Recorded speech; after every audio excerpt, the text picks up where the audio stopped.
Olá, concurseiro! Espero que você esteja muito bem. Para melhor compreensão do conteúdo, iremos dividir o tema em 3 blocos.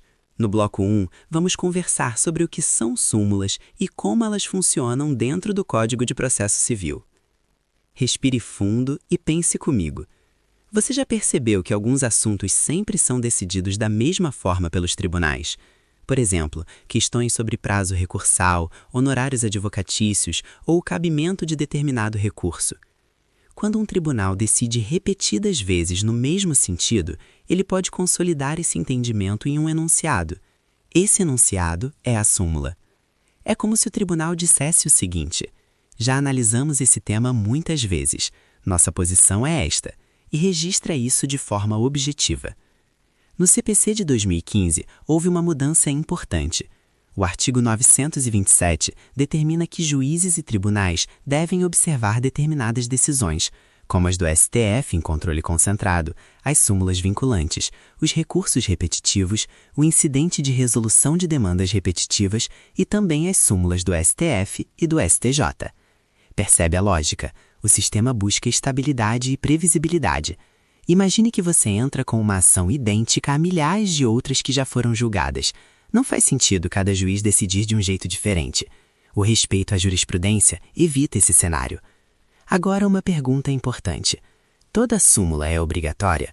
Não. A súmula comum orienta, mas não possui força vinculante absoluta. Já a súmula vinculante prevista na Constituição obriga todo o Poder Judiciário e a administração pública. Pense em um exemplo do dia a dia. Um candidato é eliminado de concurso por um critério que o STF já declarou inconstitucional por meio de súmula vinculante. A administração não pode insistir nesse erro, e se insistir, existe instrumento adequado para garantir o cumprimento da decisão. Entendido o conceito de súmula, no próximo bloco vamos aprofundar nos entendimentos do STJ e do STJ que mais aparecem nas provas. Bloco 2. Agora vamos avançar. Quero que você pense como examinador. O que costuma cair em prova quando o assunto é jurisprudência aplicada ao CPC? Comecemos pelo STJ, responsável por uniformizar a interpretação da legislação federal. Um tema muito cobrado envolve honorários advocatícios. O STJ consolidou o entendimento de que os honorários de sucumbência pertencem ao advogado e têm natureza alimentar. Isso influencia, por exemplo, na possibilidade de penhora e na prioridade de pagamento. Outro ponto recorrente é o prazo recursal. O artigo 219 do CPC estabelece a contagem em dias úteis. O STJ aplica essa regra de forma consistente. Em prova, é comum aparecer alternativa tentando confundir com contagem em dias corridos. E os embargos de declaração? O STJ é firme ao afirmar que eles não servem para rediscutir matéria já decidida. Só cabem nas hipóteses legais, como omissão, contradição, obscuridade ou erro material. Utilizar embargos apenas por inconformismo pode gerar multa. Voltando os olhos ao STF, pense na repercussão geral. Quando o Supremo reconhece repercussão geral e fixa tese, os demais órgãos do Judiciário devem aplicar esse entendimento aos casos semelhantes. Isso está alinhado ao modelo de precedentes do CPC.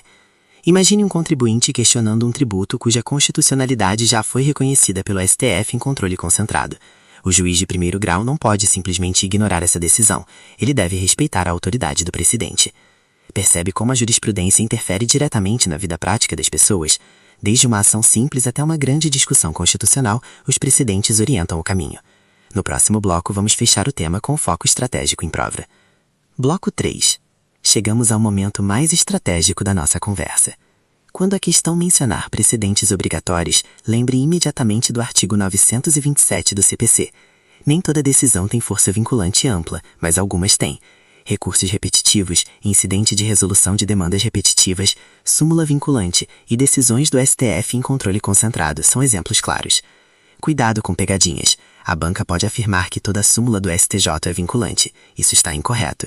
Apenas a súmula vinculante do STF possui efeito obrigatório geral. Outro ponto importante é a técnica da distinção. O juiz pode deixar de aplicar um precedente? Pode, desde que demonstre que o caso concreto é diferente. Isso exige fundamentação adequada.